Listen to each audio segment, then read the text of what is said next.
right. Well, welcome everyone to episode number 4 of the Strength Resurgence podcast. Hopefully you're all doing good. We're going to get right into it today, and we're going to be talking about injury predictors, mainly the common ones, the ones that can be somewhat, predictable, I guess, in that regard, hence injury predictors. So let's get into it here. We're just going to start rocking and rolling here on episode number 4. Now, it's been a little bit since I posted the last podcast. I apologize about that, but you know how life can be. It can be pretty busy and hectic at times, but nonetheless, I'm happy to be doing another episode here. So as we get going along, again, just want to let you know if you haven't met me before, my name is Jim.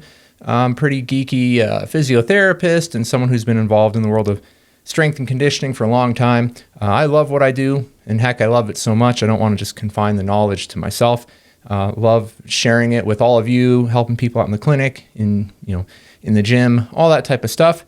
So that's just kind of who I am. Like I said, I'm really, really passionate about what it is that I do when it comes to helping others live lives that are stronger, less injury-ridden, less pain, all that type of stuff. So I really appreciate you tuning into this episode here. I think we got a lot of good information to be going over, and it's not lost on me that there's no shortage of amazing other physios, health professionals, strength coaches that you can listen to. And by no means do I want to be the only one that you listen to. There's so many amazing people out there. So I'm just one more fish in the pond in that regard. But nonetheless, thanks so much for being here. And like I said, hopefully give you a good episode. Now, fun fact about me, I always feel like it's a good idea to start out with a random fact about me outside of the professional world of what it is that I do. And I thought I'd let you all know for this episode that, man, I make a mean bowl of chicken tortilla soup. I don't brag about much in this life, but when it comes to my chicken tortilla soup, I'll brag about that one. But mainly because it's really easy to make. I'm not much of a cook, but wintertime, cold days, nothing like having a warm bowl of soup, something that's healthy and filling. And I got other soups I like to make, but yeah, if you ever stop by, I'll make you a bowl of chicken tortilla soup, and with any luck, you'll find it as delicious as I do. So what do we got going on in this episode? Let's kind of give you the table of contents, if you will, and then we'll dive into the meat and potatoes after that. The main thing we got to do is we got to talk about a problem here to solve, which is decreasing the amount of risk that we have with injuries in our lives, whether it's from sports and those types of activities, or even just kind of day-to-day stuff. That's a pretty important problem to solve. So we're going to talk about ways that we can minimize and reduce the risk of pain and injuries occurring to the body. First, we got to define what injury is, though. So we'll get into what we're going to define that to be in just a moment. And then we're going to talk about what we would call modifiable or non-modifiable considerations, just meaning that when we look at this whole injury and pain thing, there's certain things that we can modify, but certain things that we can't. So we'll go through a run through on that, and then we're going to get into it. We're going to talk about our first big predictor of injury and pain that can take place within the body from sports or other day-to-day lifestyle things that we're doing, and then the action steps we can take with that. Then we'll get into the second predictor and talk about action steps we can take with that. And then the third common predictor and action steps that we can take. And then, of course, we'll do that same exact sequence with the fourth big predictor.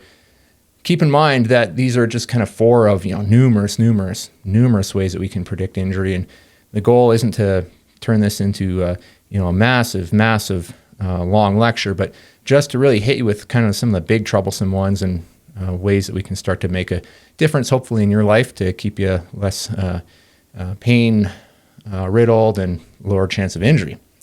So then we're going to talk about kind of how all these predictors kind of click into place and really play off one another, because these are not necessarily isolated things, but we'll break them down in an isolated concept so that we can kind of take it step by step. But keep in mind as we go along that these really all kind of play off one another. So we'll give you some examples of that.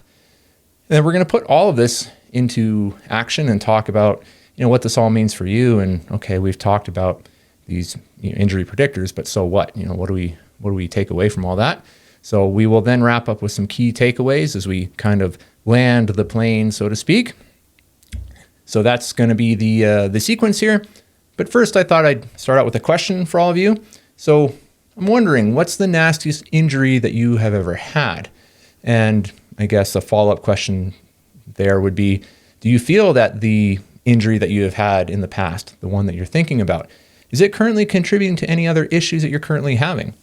It's something that I think it's just good to kind of start turning some gears in your mind as we start to step into this world here. You might find, oh yeah, I do have an old injury, rolled my ankle really bad one time and it's been feeling stiff ever since, or my shoulder's been really painful ever since that fall I took last winter, slipped on the ice. But now my neck has been kind of stiff and sore on that side too. So just something to think about here. And I guess it's worth starting to think about that because maybe you can then start to take those aches and pains that you are currently experiencing or the nasty injury that you're thinking about that you've maybe come up against in the past. And then you can start to see kind of how these predictors might kind of influence what we're talking about, how they might be at play. And I guess maybe just give you a little bit more to take away from this whole podcast episode. So the problem here to solve is that, if we know that injuries are an inevitable part of life, because they certainly are, then how do we position ourselves to prevent them and minimize them to the best extent possible? That's a pretty good question to ask, I would say. So back in episode 1 of this podcast, which seems like quite a while ago now, based on how slowly I can drip these podcast episodes out. But back in episode 1, we discussed 3 universal and quite powerful principles that would help to get us started with making sure that we're looking after ourselves. And so now we can kind of continue on by tackling the most commonly reported factors that get in the way of us taking consistent action. So we'll kind of start to break that down. But, the big takeaway that we're going to start to kind of zoom out from the small minutia, and we'll kind of do the 10,000 foot overview here. We'll start out by saying that the big takeaway of everything is that not all injuries can be predicted nor prevented. A lot of them can, absolutely, but man, sometimes stuff just happens. And I think we can all understand that and appreciate that. So we got to acknowledge that as we go along here because we can minimize chances of injuries, but we can't eliminate all of them entirely. So it's worth knowing, that being said, that there are strong correlations between our personal history of injuries and how we physically stress or challenge our body on a regular basis, and then how we produce movement and even kind of differences in our movement from side to side of our body that can all act as indicators for potential injury. The analogy here would be thinking of a check engine light. A check engine light comes on when you're driving. Hey, the car is still operating, this vehicle is still going, but something under the hood, maybe something I can't quite see or only seems quite minor, is kind of lurking underneath the surface, if you will. And, I got a warning light going off that I need to get something addressed before things really fall apart. So these predictors can kind of act like little check engine lights in that regard. So it's good stuff to keep in mind. And as I mentioned before a minute ago, there's plenty of other risk factors as well. So I don't want you to think that what we're talking about here are the only 4. I don't necessarily want you to think there's only 6 risk factors that we can kind of predict. I mean, there's literally hundreds and thousands, but we just want to think conceptual here, and we'll start with kind of some of the more common ones. And I'm sure that as we go along, you'll start to see how you can start to come up with other risk factors for yourselves. And that's good because as much as I like sharing, some of the things that I know, I want you to be able to kind of also work your way through this with your own thoughts and your own problem solving abilities as well. So the big takeaway then also goes down to identifying the presence of any of these issues or these predictors will absolutely allow you to take action to eliminate them before they become big problematic issues. Again, going back to that check engine light analogy that we used just a minute ago. So now with that being said, we should probably start out with defining what we're talking about injury to be in this case. There's lots of ways that we can define this. And again, we're talking about this from like a physical body perspective or orthopedic perspective. So the definition that I'm going to be using in this podcast for injury is that any harm or damage to the musculoskeletal system that's been caused by various factors, including accidents, car crashes, slipping and falling on the ice, anything like that, sports injuries, hard collisions, anything from a sporting perspective, or general overuse of the body as well. Those are all kind of things that we would consider to be the times where we have an injury to the body. And so again, we're talking here about the musculoskeletal system, and that just means the bones, the muscles, the tendons, the ligaments, the cartilage, kind of those main tissues within the body. So I think we all got a good understanding of what injury would be, but probably a good idea just to kind of start out covering our bases with that in that regard. So again, just kind of putting up on the screen here what we're referring to when we're talking about these musculoskeletal injuries. We're talking about what we call orthopedic injuries. So orthopedics is, again, pertaining to the world of the muscles, tendons, ligaments, bones, and nerves. And we're going to tie that into a movement-based perspective. So now, keeping in mind as we go along, I alluded to it a minute ago, we can't prevent everything when it comes to injuries taking place within the body. And that's an important thing to keep in mind, because we want to be smart as we go through life, but at the same time, like, we still have a life to live, right? So, if an injury happens, sometimes we can be negligent and careless, but sometimes you do everything right and things still go wrong. And if you happen to find yourself in that circumstance, either right now going through an injury or down the road, just keep in mind that this is kind of part of the shared human experience. And so it doesn't mean we get careless and we just show reckless abandon to our body, but you can't prevent everything. And again, I think we all know that and understand that, but another thing just worth briefly mentioning. So, it is absolutely frustrating to get injured when you have tried your best to prevent these things from happening. But what I would contend here is that it's absolutely even more frustrating to get injured when you know that you could have done more to prevent it. I don't know if you have any circumstances or memories or times where you can think back to that happening to you, but I've certainly had a few mild, moderate injuries where I kind of hang my head low and say, I could have done more to prevent this, and I was a little bit careless. So it happens to us all, and you just got to keep your head held high when you find yourself in that situation.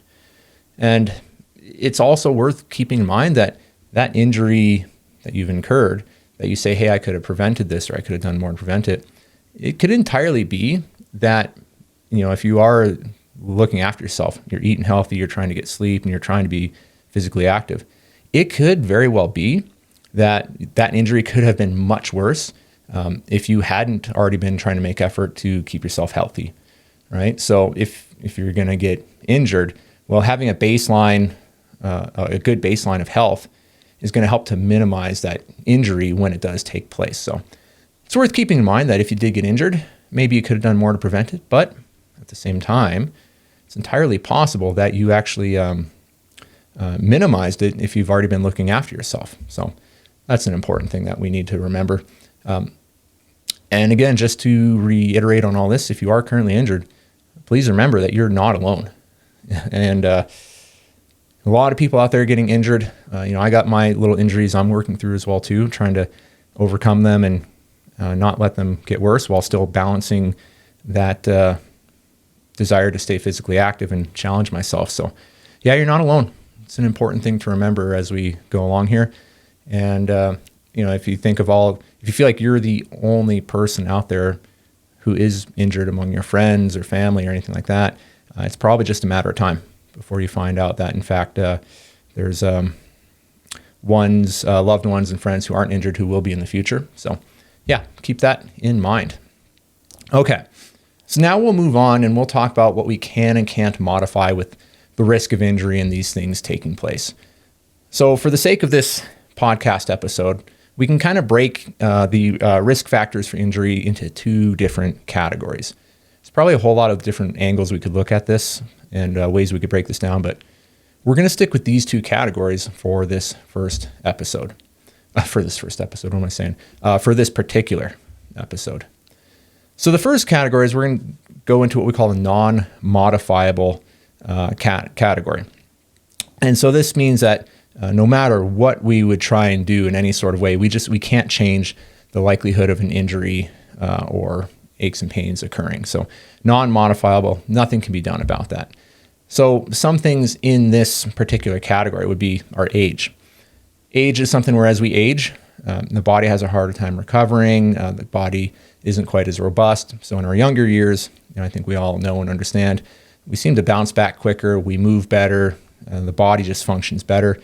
And we can't do anything about age, at least not in terms of a biological or a chronological passage of time. You can talk about this from looking after yourself and altering your your biological age, but the chronological age, that's just something that, as we get older in life, that starts to change our body's ability to adapt and recover and be as robust as we want it to be. So age is one. Our biological sex is another. There's unique differences between male and female bodies and how that can play out into different types of risks for injuries. And then there's different skeletal factors as well, meaning we're all put together a little bit differently. We're all human beings, but the ways that we're put together can be nuanced and different enough that it absolutely does predispose us to different types of injuries. So if we go back to the biological sex, for example, you think about women in sports often have higher risk and incidence of ACL tears for their knee. Oftentimes that's believed because of kind of something we call the Q angle, or just the way that their hip and relates to their angle of their knee as everything's kind of connecting together. Skeletal factors, again, as well. Some people just have these different ways in which they're built and put together, whether it's the depth of your hip socket or the type of acromion process that you have on your shoulder, and that predisposing different types of shoulder issues. Those are just some quick examples off the top of my head, but again, I think you get the idea. And then you can also, to some extent, put previous injury into a non-modifiable category, because you can't go back in time. If you've had an injury that's taken place, there's been compromise, there's been trauma to the tissues in the body, there are ways in which perhaps you can modify those. So we'll talk about that in a second. So that's a unique one where we talk about previous injury. Now, if we go into our other category, we're going to go into what we call a modifiable category. And that just means that these are ways that we can actually start to make changes that can help, in this case, reduce our risk of injury occurring or things becoming worse. So in that regard, we can talk about the health of your tissues and the tissue mobility. How well can fascial tissue or muscle tissue accommodate to certain ranges and positions? Because again, the better it can do that under many circumstances, that will lead to lower risk of injury. And we can absolutely modify tissue mobility state with a lot of types of ways we physically challenge ourselves, move, and exercise. So that's an important one. There's a concept that we would call motor control, which means that how we conduct movement within our body can absolutely either work for us or against us. So we want to have good movement control so the mechanics of our body aren't incurring abnormal stresses and strains, but we actually wind up having more effective movement that is easier on the tissues in that regard. You can often think about that. I think of it like alignment on your car tires, right? If things are slightly off for alignment when you're driving, it doesn't really get away or reveal itself at first, but you keep driving as time goes on, the treads wear down unevenly on your tires and stuff starts to happen. Kind of the same way when we have, movement that's not as ideal as it should be, we can get away with it for a while, but then it starts to kind of work against us. So there's that. The strength of our tissue is another one. So how strong or robust that tissue is, and we'll get into this in just a moment here, can really determine whether we avoid injury or minimize injury, because how strong or robust that collection of cells that kind of all work together to form a common type of tissue, muscle tissue, ligamentous tissue, that aspect of it and the strength and robustness it has is very important for reducing injury. So then we'll talk about previous injury being also placed in the modifiable category. A moment ago, we said it was kind of non-modifiable, but while we can't go back in time, we don't have a time machine to prevent the injury from happening. What we do to challenge our body afterwards, after the injury, and how we rehab it can help likely reduce chances of injury occurring in some regard, because if we sit around and do nothing, we don't recondition that tissue to become as strong and robust as possible.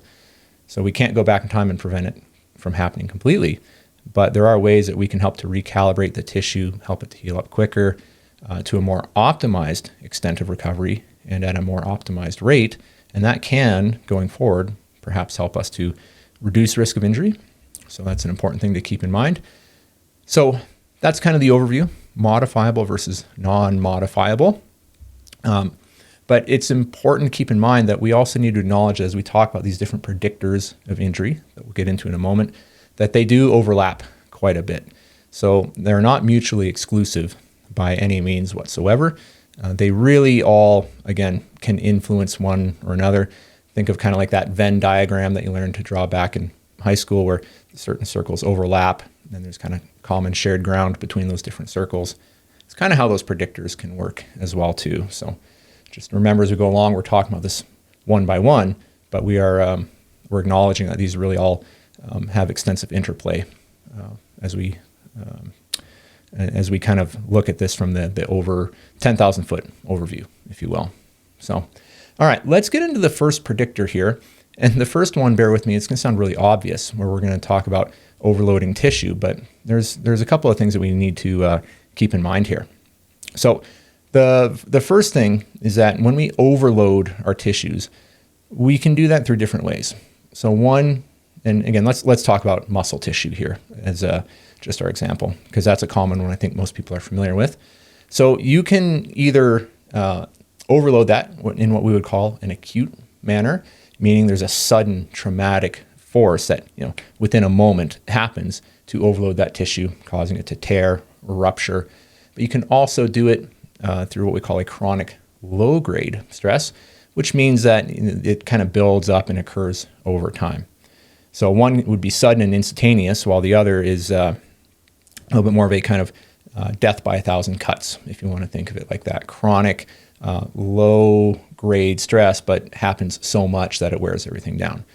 But the end result is ultimately the same, in that you have structural compromise of this particular tissue. Again, we'll say muscle tissue here, and oftentimes with pain and dysfunction arising as well. So when we start to break it down and we talk about that acute overload, again, we're saying that it's a sudden kind of capacity that has been instantaneously exceeded by the tissue. So sudden traumatic stress and strain on the tissue that exceeds its capacity to adequately tolerate the imposed force. That's kind of how we would sum that up. And then chronic overload, if we were to give that a definition, would just be repetitive low-grade stress and strain that accumulates over time, and it leads to an adverse change in tissue health and function. Okay. So we'll geek out here for a moment. We won't go too far into the weeds, but we'll kind of start to talk about something here called a stress-strain curve, which is a way that we can kind of map and kind of understand a tissue's ability to tolerate certain amounts of force. So all human tissue, when you stress it, you can kind of learn more about its characteristics. And we often use something called a stress-strain curve that helps us to kind of understand more about the tissue's capacity with its behavior towards stress that is placed upon it. Now, this is also can be plotted through what's called a load deformation curve, or I think it's also called Young's modulus. So if you're just listening to the audio version of this, I'm going to put up a little chart here on the screen that's basically just kind of got a y and x axis here, and then a line of kind of these different points mapped out on the x to y coordinates that just kind of show characteristics of all living tissue. So on the y-axis here, we have the amount of load or stress or force with that's being placed on a particular tissue. And then on the x-axis here, we have the amount that tissue is deforming or stretching or, kind of being tugged on by the amount of load. So this is a very common map you're going to see when you look at kind of mapping stress and strain on tissue. And again, we're not going to geek out here, but if we were to look at this from muscle tissue or ligament tissue or neural tissue or anything of the sort, we would ultimately want to know that there's kind of four regions on this stress strain curve that we would consider. And again, I'll try and keep this pretty concise on you guys here, but the first region we have is what we call the toe region, and this just means that there's really no stress that's on the tissue. So if we go along, think about just like stretching one of your muscles like as much as you can, and that's what we're going to think about for this kind of stress strain curve. So The toe region would just be, I got no stress on the tissue whatsoever, but I'm just kind of taking out all the extra slack. So we kind of get to a point where, the tissue is still perfectly happy and fine. And then if we put more load or stress or tension onto that tissue, we would then move into what we call the elastic region, where the tissue is now really having to lengthen out to an extent where there's certainly more force taking place and more deformation of that tissue. But anything that happens within this region for force is not compromising the tissue per se, and everything can be fully restored. Now, if we start putting more load onto this tissue and it deforms even more, we move then into what we would call the plastic region, where you can often get permanent change. This would be where tissue fibers, so again, we'll think muscle fibers here, kind of start to fray or get partially torn, because we're really testing the upper limits of what that tissue can tolerate now. So again, we just start putting more and more stress onto that tissue, and it can only take so much. And so we start to kind of find the amount of force that compromises the tissue with partial tearing and fraying. And then if you keep putting more load or force onto the tissue after this point, you move to what we call the ultimate failure point, and then the tissue is just torn in half. It's given way. It could not tolerate any more force or stress.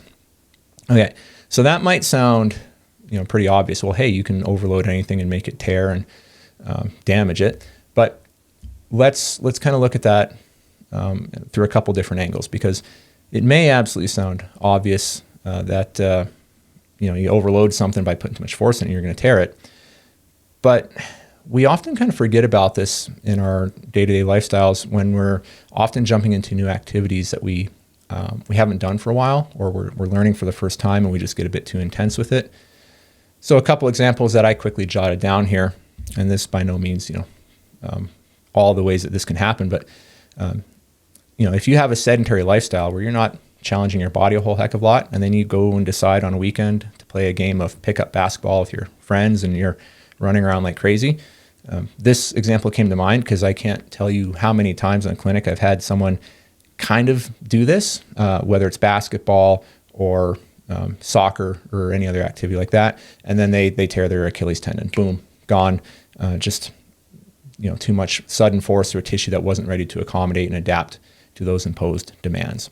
Now, that doesn't guarantee that if you're fit and active, again, you're not going to tear your Achilles. But again, it's pretty surprisingly common if you do what I do for a living, where you see people who get so involved into a new activity and they're having such a great time, they go a little bit too intense and then something gives way. Achilles tendons happens quite a bit.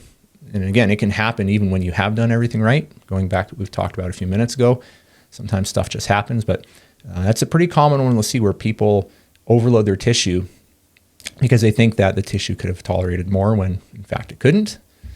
You can also think about another one that I see not as often, but kind of surprising, is an adult jumping on a trampoline for the first time in 10 years or something like that. Hop on a trampoline, and then the amount of force that the tissue's having to absorb and deal with as you're jumping up and down is so much different than what it's been used to dealing with on a day-to-day basis for a number of years, that boom, Achilles tendon goes, or quad tendon, nasty stuff like that. So that's another example that I've seen play out.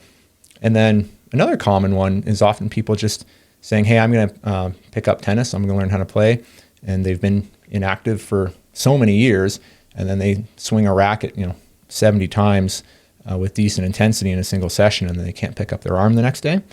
That would be like acute overload, where maybe they didn't tear anything, but give yourself some horrible tendonitis because that tissue just got put through the ringer way much more than what it was ready to deal with. So stuff can sound obvious, but sometimes we still fail to forget to see how it plays out in day-to-day life.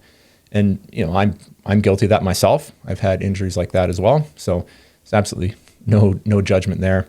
I've made those mistakes as well. So when we go back to that stress strain curve that we were thinking about a few minutes ago, we can absolutely modify that curve in a manner that would decrease our risk of injury by actually changing the characteristics to the tissue. And so what I mean by that is making healthy adaptations to that tissue. So when you challenge tissue repeatedly, again, we'll say muscle tissue or tendon, when you challenge it repeatedly in the right dosage, in the right amount, over the right amount of time, you actually change the characteristics or the architecture of that tissue so that it adapts and it winds up becoming more resilient to those stresses. I mean, that's how basic strength training works. I think we're all familiar with that. But as that tissue becomes more optimized to deal with that force, you then are kind of shifting that load deformation curve that I had up on the screen a minute ago so that the tissue can take more stress before it starts to get exerted too much and starts to tear or fully gives way. And so that can happen through these architectural changes. So if you have your muscle fibers and you strength train, well, the muscle fibers can actually increase in size. So we think of muscle fibers like round cylindrical tubes, and you can absolutely increase the cross-sectional area or how big that muscle fiber is, and then it can accommodate more resistance to load. That's why people get more muscular and bigger and bulk up when they strength train, is because you're increasing the diameter of those muscular fibers.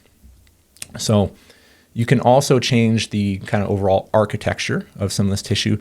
Again, if we think of muscle tissue, we can alter what we call the fascicle length and the angle of the fiber pennation. This is starting to get really geeky, so I don't want to go too far into the weeds for the casual listener and the layperson, which I tend to make these podcast episodes for. But basically, these are just kind of these structural compositions of how the tissue is put together.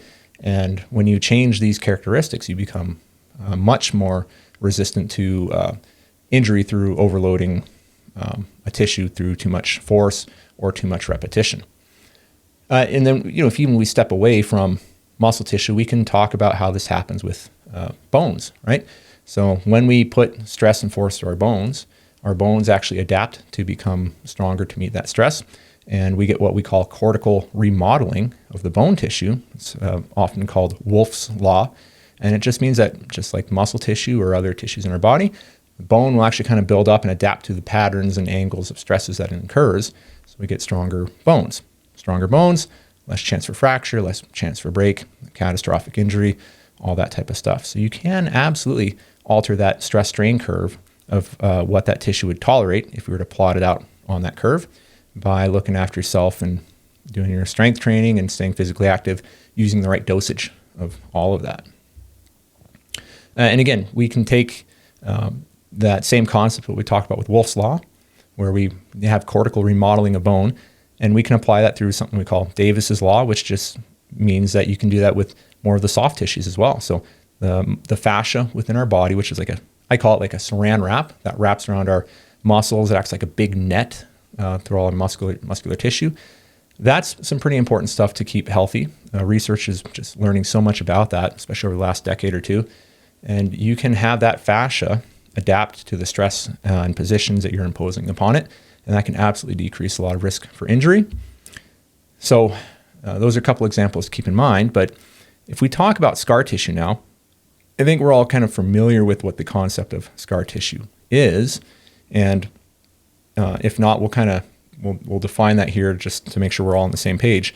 It's something that in this context we're talking about occurring after an injury to a tissue has taken place.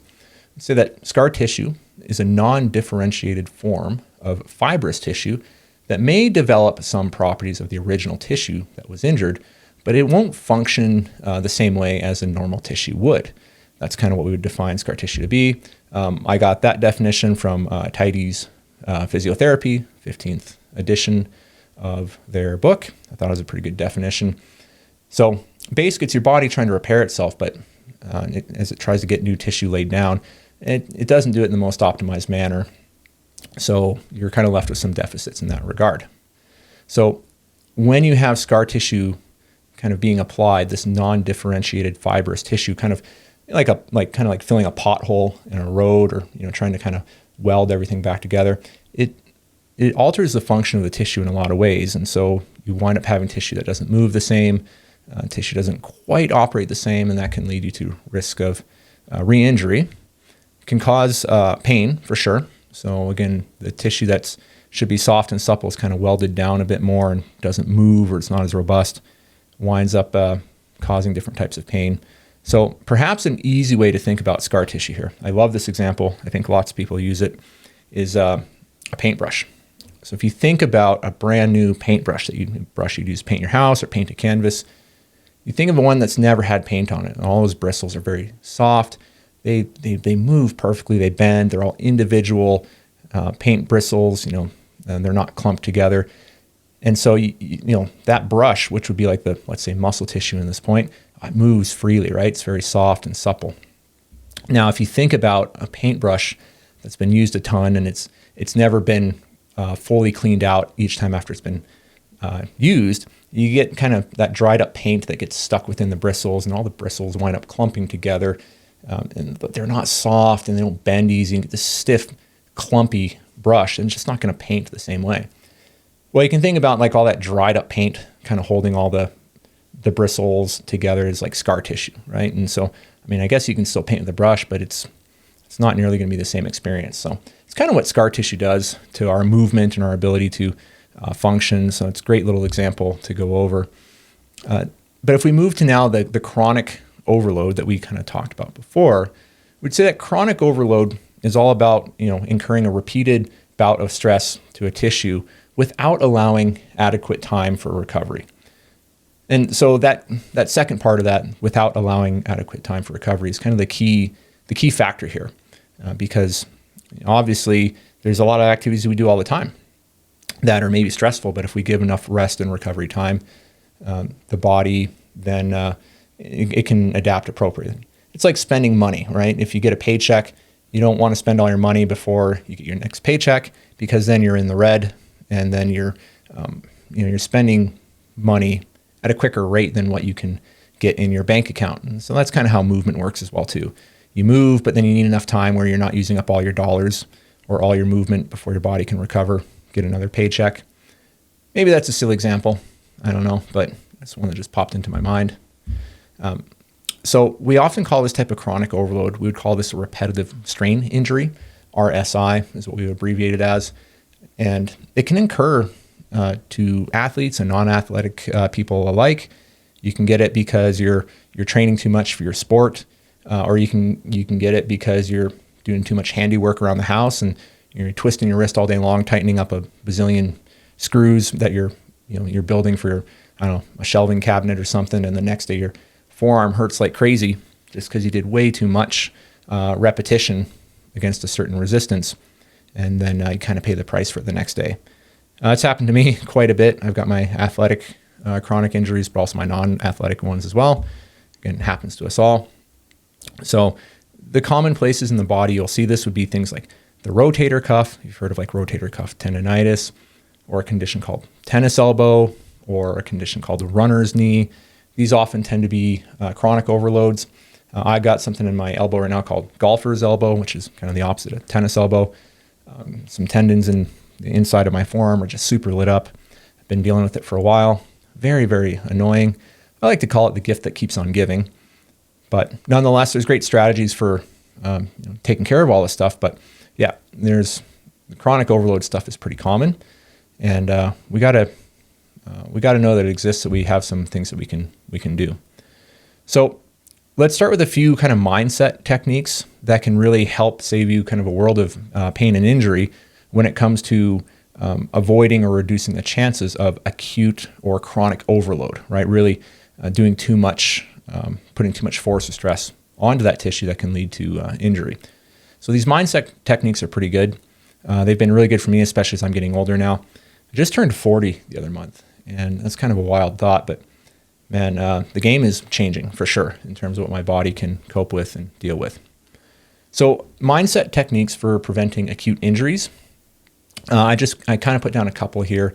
The first one I really like is I call it earning the right to partake in the high intensity physical activities that you want to be doing.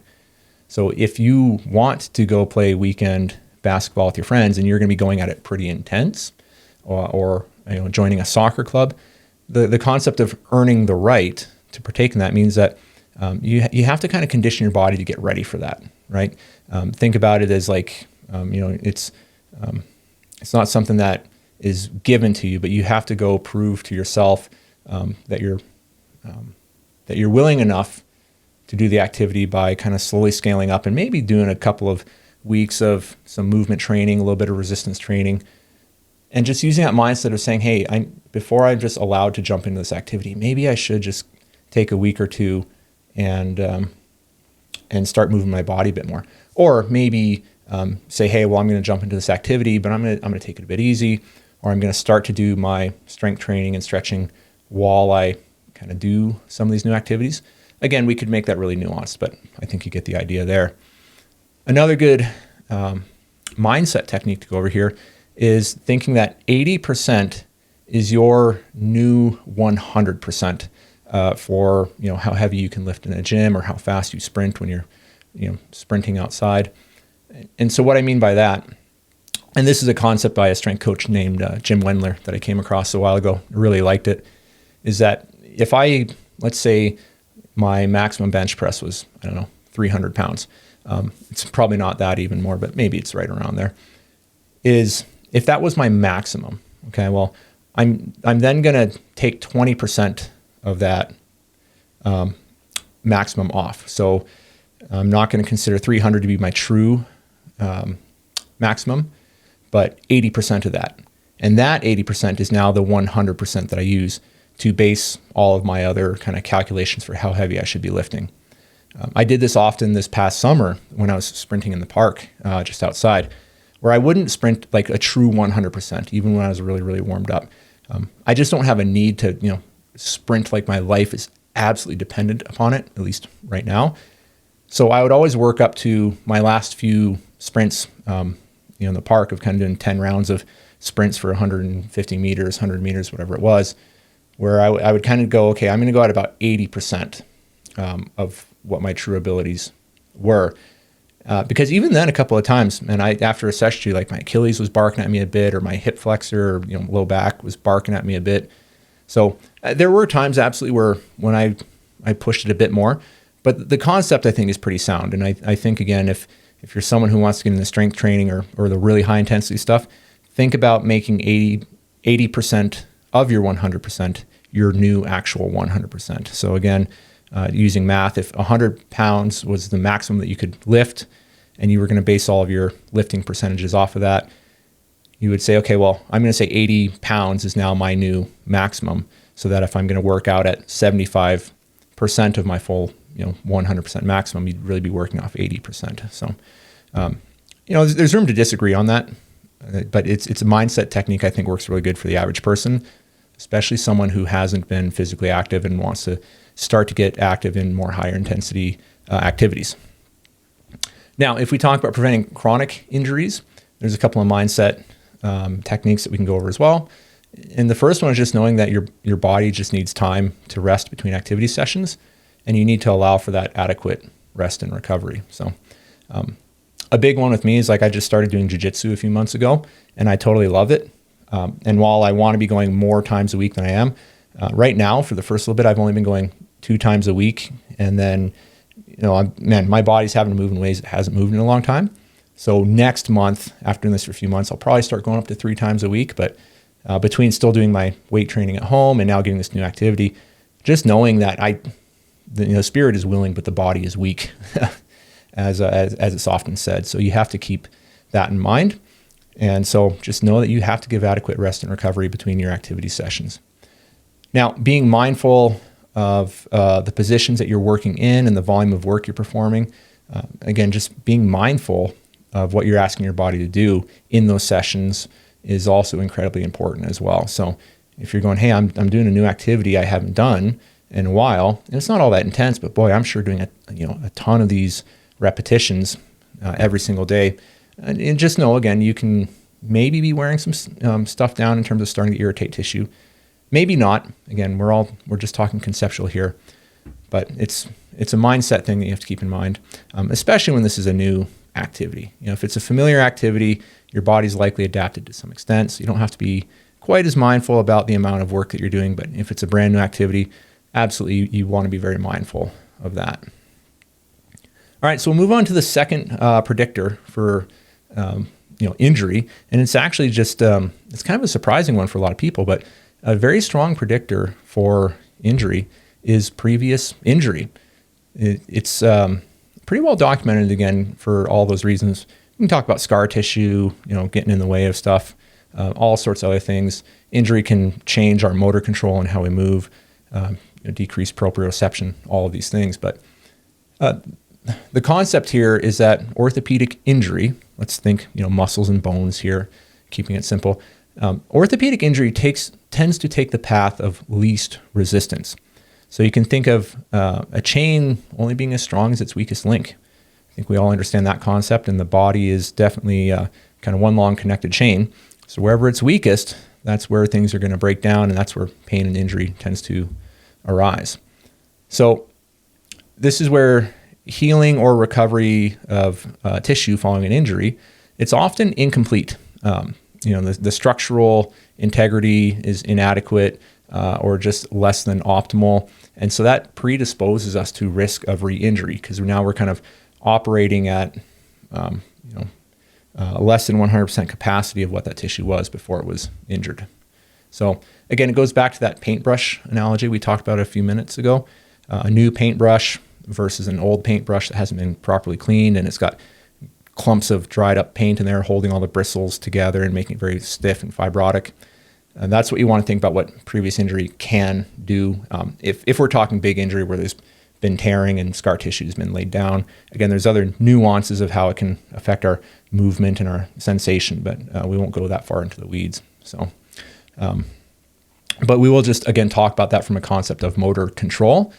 So this can be something where you have an injury, let's say you hurt your knee, and you feel like you've recovered from it fully.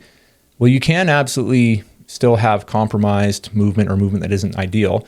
And that can either be conscious or subconscious, where you go, man, I'm limping because I'm still scared to put weight on my full weight on my foot. So I'm hesitating a little bit. You can be aware of it, but you can also, your brain will change your movement for you oftentimes through a subconscious manner. And often it's very nuanced, but like anything else, it starts to add up. So you can really think about these types of injuries causing poor movement either from what we would call, or consider a hardware perspective, meaning there's physical changes to the tissue that's been compromised. The tissue becomes stiff, or it becomes what we call hypomobile, or a joint that's been injured becomes hypermobile, it moves too much. Or you can think of these kind of previous injuries influencing what we call more of the software of the body. So the nervous system, how a computer program or a computer system runs a program, you can think of how the nervous system, the brain and nervous system coordinate our movement. And you can kind of get bugs in the software after an injury, meaning that things have healed up physically fine, but the software that's executing our movement has kind of gone a bit haywire, and we got some bugs in the system, and it causes us to move a little bit less than ideal. So if we have that previous injury, well, what are the action steps that we can take to overcome that? Well, again, we can't change our injury history, but we can absolutely alter our injury future. So maybe it's worth asking yourself a couple of questions here as part of these action steps. So what previous injuries have you incurred throughout your life? If you kind of take a step back in time and take an inventory of all these ways you've collected injuries or have aches and pains, and then ask yourself, do any of those affected body parts or parts that were injured, do you feel that they move different, or do you feel they behave different? Because chances are, if your intuition tells you, yeah, this one just doesn't move quite the same, or this one's always felt, it's not painful, but it's not quite right. Those can be good indications, again, that you have altered movement from your previous injury, or things haven't gotten back to a full recovery like they should. And as a result, you might be at risk of a further likelihood of injury taking place. And then so you have to, I guess, ask yourself, do you feel like you have strategies to manage these issues? And I'd hope that you would, but if not, there's lots of strategies, from having a professional help you out with some of that, or just saying, hey, you know what, I just know I haven't looked after myself, and if I drop a bit of weight, I'm sure my knee is going to hurt a bit less, or I'm sure if I just start moving a bit more, do an evening walk after dinner every time around the block, my back will hurt a bit less. So those are some powerful questions that you want to be asking yourself. And then if we wanted to talk about some steps that you could take to kind of, again, decrease this risk of re-injury to areas that have been affected before, we don't have to overthink it, right? We can think about taking extra time to warm up and prepare for an activity session. So if you go, my knees are always a bit sore and achy, well, you can take a little bit more time before you go out and play pickleball, or before you go play volleyball or go golfing with your friends, and just make sure you have some movements that can help further prepare and warm up those tissues. Another great step would be just the preventative maintenance side of things, where you say, hey, I've had a previous injury to my knee or my back, and it's feeling good these days, but I need to make sure now that I stay on top of that, and that I'm not just kind of being reactive to my pain and my injuries, but I'm being proactive. And that's a really important one that pretty much anyone can benefit from. And then think about tuning into and actively monitoring your old injuries and how they feel when you're doing maybe new activities. Again, just really have more of that awareness of how your body's doing, and listening to it, right? Your body's going to give you feedback, and you don't want to ignore it. So be a little bit more mindful of listening to what your body's telling you. And that can really go a long way for helping reduce injuries and aches and pains. So then if we move on to predictor number 3, we're going to talk about asymmetrical movement, or asymmetries occurring within the body. I love using the analogy here of a car that's got a tire that's a bit flat on one side. You can see like the front right tire is a bit flat. It's not as pumped up with air as it should be. And it's a really good concept to work from here, because just like how an asymmetrical force running through a car with a left tire that's overinflated and a right tire that's underinflated can cause uneven wear on the treads and on the chassis, the same kind of takes place within the human body to an extent. So it's one of those things where obviously we all have minor differences from side to side within our body. My left hip's a bit tighter than my right. It's pretty minimal, and I'm always actively working to make sure I keep it under control. And it's, again, the analogy would be if the pressure in your tires from left to right in your vehicle are just ever so slightly different, probably not that big of a deal. But when you start to kind of really, really put some big differences from left to right, things add up pretty quick. So if you think about sprinting, that's a great example where, if I have a really stiff left hip and all I do is I walk around all day long and I never move quick, never sprint, well, that's like having a car that's got a really left, flat tire and a right tire that's normal pressure, but I'm only driving at, 5 miles an hour. Okay. Still not ideal, but less likely to put some massive issues into the body that are going to be worse, or into the car. In this case, it's going to be worse, compared to if I take that same car with a massively underinflated left tire and a massively overinflated right tire, and I try and drive around a racetrack, right? Now I'm moving so quick with so much force and power that asymmetry from left to right really starts to add up. And the concept would be with sprinting too. If I got a really, really stiff left hip and I start to try and go sprinting, well, that's where I'm going to put such uneven kind of force and torque through a body that's not moving the same side to side that you can really muck some stuff up. So the takeaway of all that is that the greater the intensity of movement, the more any asymmetrical movement in our body tends to become a problem. So again, I'm not all that concerned about driving my vehicle down a back alley if I'm only driving a couple miles per hour for just a few hundred feet. If the tires aren't perfectly equal, that's not a big deal. But if I'm going on a long road trip and I'm going on a highway, I want to make sure that tire pressure is symmetrical as possible. So very important one to be aware of. So if you have previous issues, not just to your legs, we're not just talking a stiff hip or stiff ankle or stiff knee, but how about your shoulders? Does one shoulder feel very stiff, or does the left side of your back, upper back, lower back, feel more stiff than the other? And you start kind of doing forceful, quick, powerful movements, that can start to wind up working against us pretty quick. So asymmetrical movement, definitely a big thing.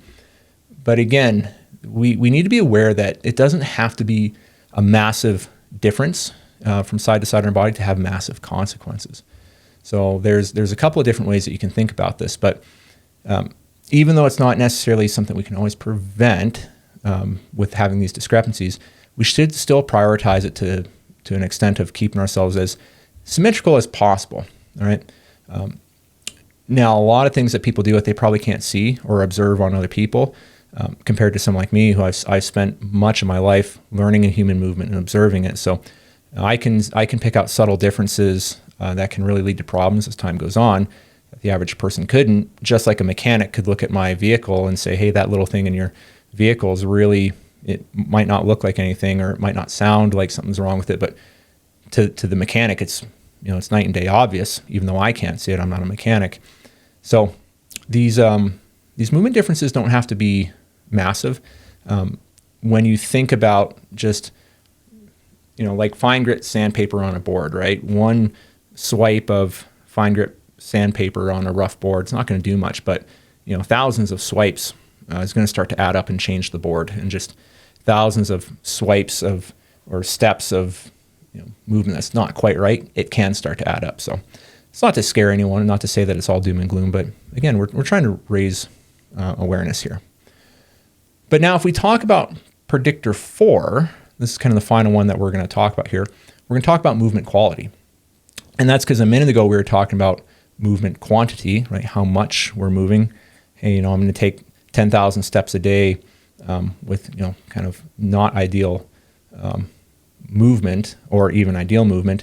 But we're now not going to talk about the quantity of movement. We're going to talk about the quality of movement. So taking 10,000 steps a day versus taking a few steps, but with really good quality or really, really poor quality.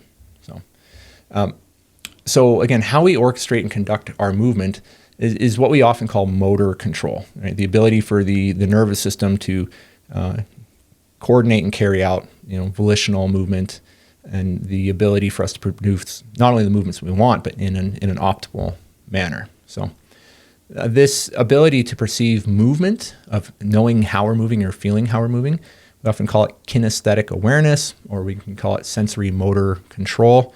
A couple of minute differences there, but we won't go into the weeds with that. But this kind of comes back to that fine grit sandpaper analogy a minute ago, where again, even if it's a minute difference in our movement, but you're someone who runs marathons and you run, 20 miles a week. Well, if your right ankle is just a little bit stiff, or that left foot's kind of pronating and rolling inwards a bit more, you might not feel it. Might not be anything that seems significant, but man, as time goes on, that's step after step when you're running. That's fine grit sandpaper wearing down a piece of wood. And we want to get after that before it becomes a big issue. So oftentimes I get runners who come into the clinic and they think, well, man, my ankle hurts or my hip hurts. I don't know why. We watch them run, and there's some very, very subtle things going on that, if they were only running 5 miles a week, probably wouldn't be a big deal. But they're starting to put so much volume through their daily and weekly training that it does start to add up. So movement quality is absolutely everything with our day-to-day lives and our sporting endeavors to make sure we're minimizing the risk of aches and pains. So this is where, when we talk about the consequences of poor movement quality, we could have a whole episode of this podcast just on this. But what happens here is that you get poor quality movement leading to movement dysfunctions, and then what we call compensation as time goes on. So compensation just meaning finding a different way to move, either as a pain avoidance strategy, or just because, again, the brain finds one way of moving is particularly easier or feels right, even though it's not.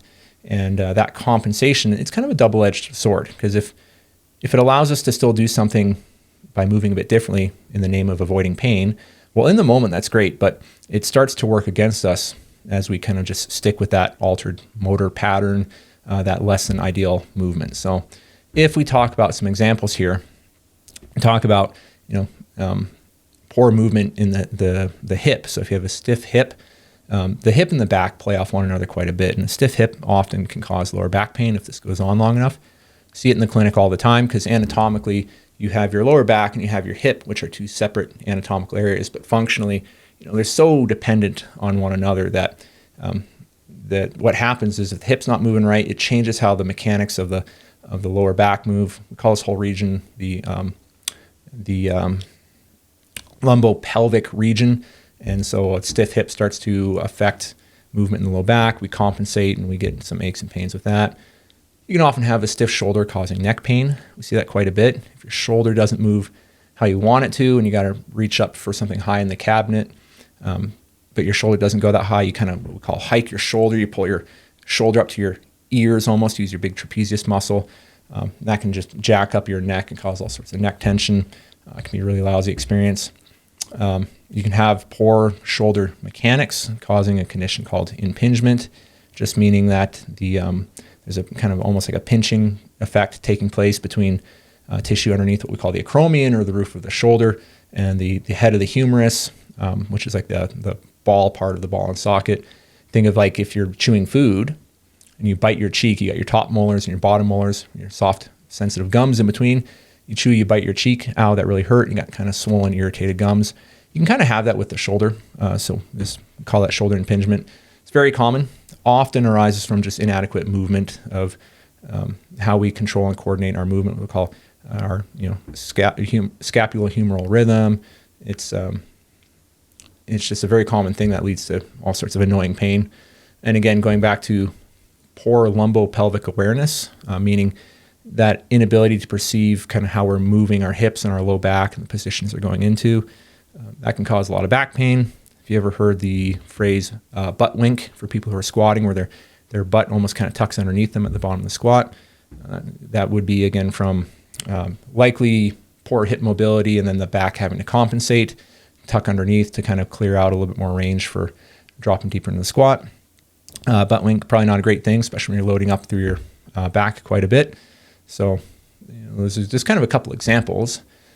But now, if we take these four different kind of injury predictors, and we've isolated them and kind of gone through them segmentally one after the other. But if we think back to the interplay of how these all factor into one another, I think it's worth spending a moment just talking about this, because it's pretty rare that they're going to all kind of occur in isolation, right?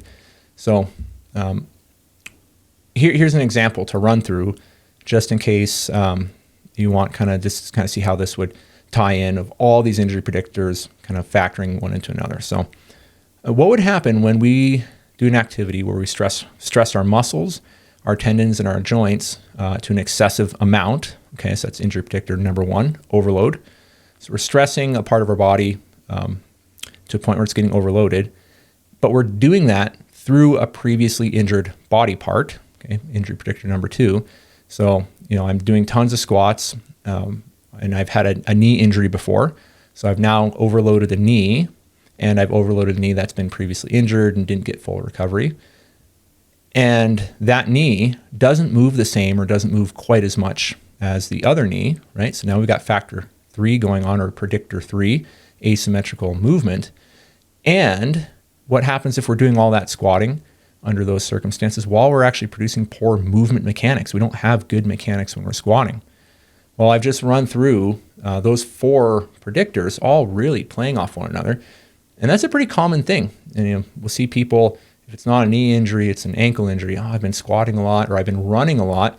Yeah, I rolled my ankle a couple of times. I got this ankle that's always a bit sore. It's a little bit not quite right. And I'm doing tons of running now. I'm training for a marathon, but that ankle's stiff to the other side. And now, because it's stiff, the ground reaction force isn't the same because of how you're heel striking and transferring your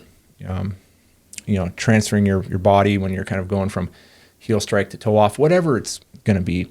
So I hope that builds a case of seeing how common like these kind of factors all play off of one another.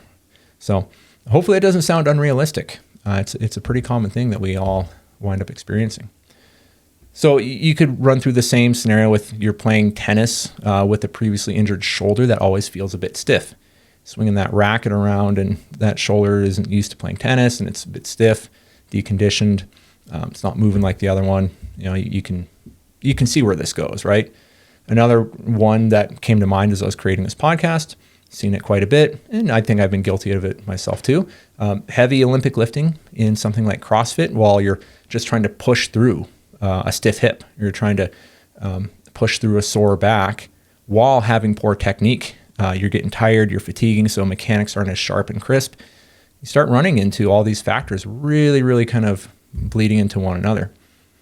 See it all the time too with an unstable shoulder that someone has, maybe from a previous injury, that's always popping out when you're trying to tackle someone in rugby or when you're playing hockey. I got lots of patients running into these kind of unstable shoulder issues where things are always popping out from a forceful hit or a forceful tackle. Pretty common stuff. So, or if we think about something from that chronic overload again, see it quite a bit with a shoulder always becoming sore after a daily swimming practice or session in the pool. It's a chronic issue because someone has that kind of poor ability to coordinate their movement with what we call that scapulohumeral rhythm. So the ability for the scapula or the shoulder blade to move in a coordinated rhythmic fashion, the right ratio of how much the shoulder blade or the scapula moves in relation to how much the humerus or the arm bone moves when you're doing your different strokes. So pretty common stuff. So our action steps then, like again, what do we do to kind of start addressing this? Well, always a good starting point, simply to listen to your body. So what does your body tell you when you're at rest? And what does it tell you when you're being active? Always a good idea to be in tune, both in your session and outside of your session, because you have your intuition for a reason, and you want to challenge your body, but you want to respect your body. And so in order to respect it, you have to listen to it. You have to kind of know where it's at. So also worth, again, taking some time, maybe after this podcast, before your next activity, think about your previous injuries. And do you feel like you fully recovered from them? Do you think things were optimized for recovery? Did you get someone to evaluate it or help you kind of get more out of that recovery, or did you let the body try and heal it up itself? That's something that's kind of worth making note of too, whether it's just mentally or even jotting it down on a piece of paper, so that you can start to maybe build a plan of attack for what you're going to do to make sure that previous injury doesn't come back to plague you even more. And then just being mindful of your body positioning and your mechanics with all the activities that you're doing, whether it's day-to-day stuff with your work positions, if you're sitting at a desk all day long, or if you're in a trade and you're carrying heavy loads around all day long, or your athletic pursuits, be mindful of kind of the mechanics that you're producing and the positions that you have your body in when you're doing these things. You might start to realize, oh, holy smokes, I need to kind of make sure I'm putting myself into a better position before I pick this tool up, or I need to make sure I stand up and move around a bit more throughout the day so I'm not getting too stiff just sitting at the desk. A couple of things that are definitely worth thinking about. So again, this also goes back to another action step of thinking about, we talked about this before, earning the right to partake in high intensity activities and exercises. That's kind of a discipline thing, right? I mean, no one's stopping you from jumping right in. You can certainly do that, but maybe it's worth thinking about kind of scaling into it or getting your body conditioned a bit before you go into those high intensity activities. Something worth thinking about with that one. And really that kind of ties back, again, it's just keeping your ego in check, right? It's pretty easy for us to want to push ourselves as hard as we can, but the body can't always keep pace with what the spirit wants to do. So keeping your ego in check is a big one. Then another one too is, again, keeping things balanced. So aim for achieving even amounts of muscular strength, but also joint stability and movement control, because you really do need all three. You can have a very strong muscular system, but if you are very compromised in movement ability or ranges of motion, it might predispose you to having more chance of injury down the road. Or again, maybe you got great movement, or you got great range of motion and you have great strength, but just how you coordinate your movement is off. It's like having a really powerful sports car with a powerful engine, but really sloppy steering and control. Might wind up working against you. So aim for a balance of all three. Most people usually do really good when they're aiming for adequate strength, adequate mobility, and adequate movement control. So the other one to keep in mind too is just to be patient, because making changes takes time and it takes consistent effort. So this is where there's kind of discipline involved, and you just got to know that you got to keep chipping away.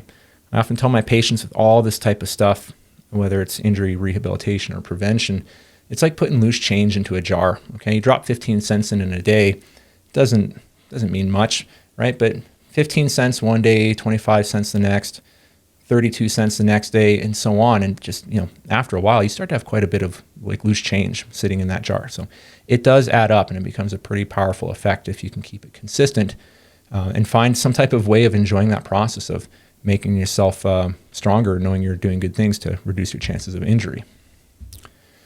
So as we land the plane here, there's a couple of reminders that we should probably just circle back over.